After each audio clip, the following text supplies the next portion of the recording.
सिद्धार्थ मल्होत्रा की मूवी योद्धा पूरे 2 घंटे 10 मिनट की है। योद्धा मूवी में योद्धा नाम से एक टास्क फोर्स होती है।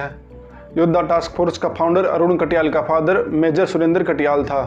अरुण कटियाल का फादर एक आतंकवादी हमले में शहीद हो जाता है। अरुण कटियाल ये सब देख के योद्धा टास्क फोर्स को ज्वाइन करने का सपना देखता है और अब अरुण कटियाल ठान लेता है योद्धा के शरीर पर यूनिफॉर्म होगा या फिर तिरंगा। और कुछ समय बाद अरुण कटियाल जल्दी ही योद्धा टास्क फोर्स को ज्वाइन भी कर लेता है। अरुण कटियाल पहली बार इंडो बांग्लादेश के बॉर्डर पर जाकर आतंकवादियों को मार गिराता है और वो भी बिना किसी सरकार के ऑर्डर के। योद्धा मूवी में अरुण कटियाल की wife Premda Katiyal defence ministry में सेक्रेटरी जनरल होती है। अरुण कटियाल उसका कोई भी ऑर्डर फॉलो नहीं करता, इसलिए वो नाराज हो जाती है और इसके कुछ समय बाद बारी आती है प्लेन हाईजैक होने की। योद्धा मूवी में जब प्लेन पहली बार हाईजैक होता है तो लश्कर के आतंकवादी फ्यूल कम होने की वजह से उस एयरप्लेन को अमृतसर में उतार देते हैं। इस एयरप्लेन में देश का सबसे बड़ा न्यूक्लियर साइंटिस्ट अनुज नायर होता है और देश के सबसे बड़े न्यूक्लियर साइंटिस्ट की जिम्मेदारी योद्धा टास्क फोर्स के कंधों पर थी और इस प्लेन में अनुज नायर की सिक्योरिटी के लिए अरुण कटियाल मौजूद था। योद्धा अरुण कटियाल सरकार के ऑर्डर का वेट नहीं करता, वो अपनी मनमानी करता है।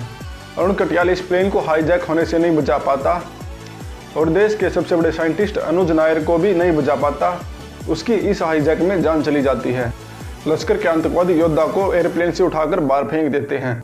तो फिर जब योद्धा वापस आता है तो और इसके बाद योद्धा टास्क फोर्स पर एक इंक्वायरी बिठाई जाती है और फिर इसके बाद योद्धा टास्क फोर्स को इंक्वायरी पूरी होने तक सस्पेंड कर दिया जाता है।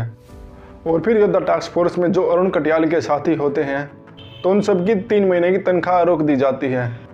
तो वो सब इससे परेशान हो जाते हैं, योद्धा टास्क फोर्स को छोड़ने का मन बना लेते हैं। ये सब होने के बाद भी अरुण कटियाल हार नहीं मानता और इसके कुछ साल बाद फिर दूसरी बार प्लेन हाईजैक होता है। तो ये प्लेन नई दिल्ली से लंदन की तरफ जा रहा था। योद्धा फ्लाइट सिक्योरिटी ऑफिसर को ही हाईजैकर समझ लेता है। इस बार के हाईजैक में योद्धा को फंसाने के लिए लश्कर के आतंकवादी योद्धा को गलत मैसेज भेजते हैं और उन सब मैसेजों को योद्धा सच भी मान लेता है। योद्धा फ्लाइट सिक्योरिटी ऑफिसर को ही हाईजैकर मान लेता है और इसमें इन दोनों की लड़ाई हो जाती है। योद्धा फ्लाइट सिक्योरिटी ऑफिसर को पीट के बेहोश कर देता है। तो फिर योद्धा फ्लाइट सिक्योरिटी ऑफिसर को होश में लाने के लिए एक डॉक्टर को बुलाता है और इसी प्लेन में लश्कर की एयर होस्टेस दिशा पाटनी भी होती है। जब वो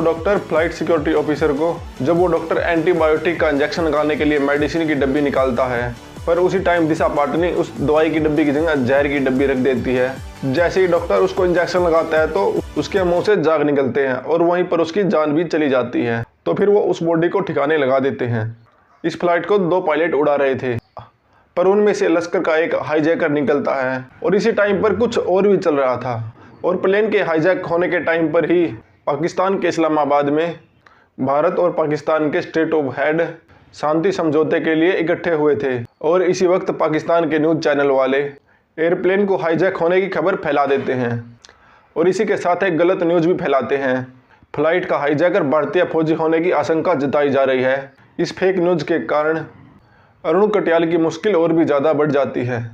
लश्कर के आतंकवादी इस्लामाबाद की मस्जिद को प्लेन से धमाके में उड़ाना चाहते थे, पर अरुण कटियाल ये होने नहीं देता। प्लेन को क्रैश होने से भी बचा लेता है और मस्जिद को टकराने से पहले ही रोक देता है। जब वो फ्लाइट इस्लामाबाद में लैंड करती है तो वहाँ पर लश्कर के आतंकवादी फ्लाइट पर हमला करने लग जाते हैं। अरुण कटियाल एकदम एक्शन में फ्लाइट से नीचे उतरता है और गोली चलाने लगता है। योद्धा मूवी के आखिरी में अरुण कटियाल भारत के स्टेट ऑफ हेड और अपनी वाइफ प्रेमदा कटियाल को लश्कर के आतंकवादियों की चंगुल से छुड़ा लेता है और वहीं पर सब आतंकवादियों को ख़त्म कर देता है। योद्धा मूवी को हम एक अच्छी खासी मूवी कह सकते हैं। ये देखने लायक है।